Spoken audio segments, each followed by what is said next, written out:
Salam, salam, saudaraku terkasih dimanapun saudara berada. Kembali lagi kita akan sama-sama merenungkan firman Tuhan. Tema pada kesempatan kita kali ini adalah dipilih untuk berbuah. Nats dalam renungan singkat kita kali ini akan saya ambil di dalam Yohanes pasalnya yang ke-15 ayatnya yang ke-16. Bukan kamu yang memilih aku, tetapi akulah yang memilih kamu. Dan aku telah menetapkan kamu supaya kamu pergi dan menghasilkan buah, dan buahmu itu tetap. Saudaraku terkasih, ayat ini mungkin saja tidak asing lagi di telinga saudara. Saudaraku, banyak orang Kristen dan anak-anak Tuhan berpikir bahwa Tuhan memilih kita ya sebagai umat pilihan hanya untuk masuk ke dalam surga. Ya, saya mau kasih tahu, pemikiran ini tidak sepenuhnya benar. Kenapa? Karena Tuhan Yesus menyelamatkan kita bukan hanya ingin menghindarkan kita dari hukuman neraka, lalu masuk ke dalam surga. Bukan sekedar itu, saudara. Ya, bukan sekedar itu. Ya, tetapi Ia memiliki tugas untuk kita semua, ya, yang sangat penting malah, ya, untuk kita jalani. Tuhan menghendaki kehidupan kita yang terbatas di muka bumi ini agar dapat memberi dampak bagi banyak orang, saudara. Ya. Bacaan firman Tuhan, ya, nas yang kita ambil tadi dalam Yohanes pasalnya yang ke-15 ayat 16 ini sudah sangat jelas, ya, menyatakan tujuan Tuhan memilih kita, yaitu supaya kita pergi dan menghasilkan buah. Dan supaya buah itu tetap. Maksudnya kekal, saudara.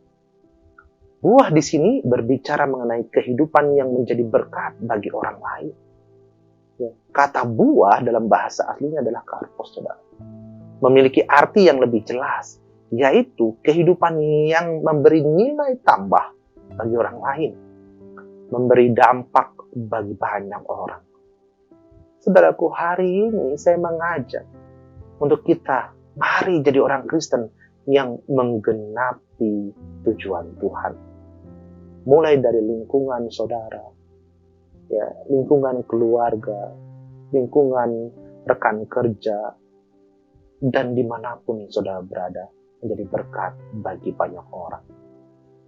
Ketika kita membaca ayat yang kita jadikan nats ini, mungkin saja orang berpikir bahwasannya kita sudah dipilih dari semula begitu ya untuk menjadi anaknya tanpa mengikut sertakan free will. Ini juga sebuah kesalahan. Kenapa? Karena ketika Tuhan memilih kita, Tuhan menaruh hikmat kita. Nah, dibutuhkan yang namanya free will, kehendak bebas manusia untuk menerima atau tidak. Ya, free will kita bekerja di situ.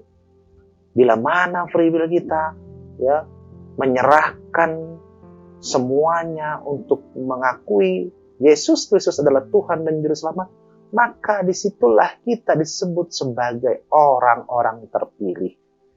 Karena kalau misalkan, ya, free will itu tidak ikut campur, maka tentunya semuanya akan diselamatkan.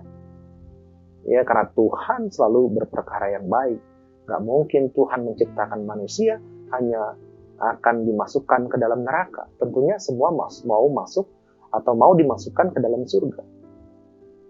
Tetapi ada orang yang tidak mau menerima Yesus Kristus sebagai Tuhan dan Juru Selamatnya. Nah, inilah free will yang menjadikan dia tidak memilih Tuhan.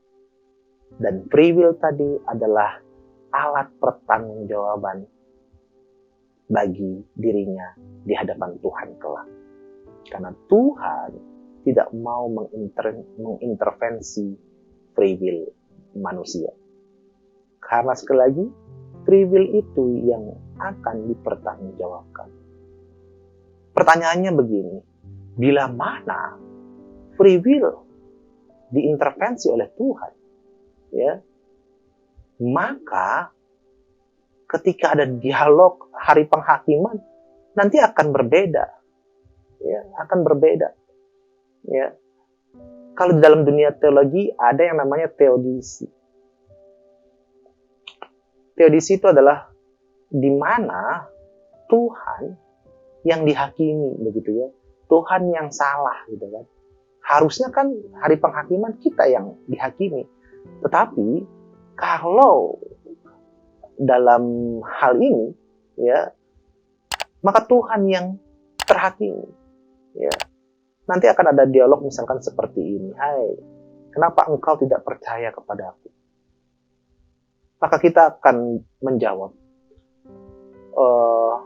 engkau kan Tuhan, engkau kan bisa melakukan apa saja. Kenapa engkau tidak mengintervensi hatiku untuk percaya kepadamu? Nah, ini kita sedang menghakimi Tuhan. Ini namanya teodisi, ini berbahaya, saudara. Ya, karena sejak semula free will itu, ya, atau kehendak bebas itu Tuhan berikan. Semuanya kita yang menentukan mau menerima Dia sebagai Tuhan, ya, atau tidak menerima Dia. Maka semua tergantung kita.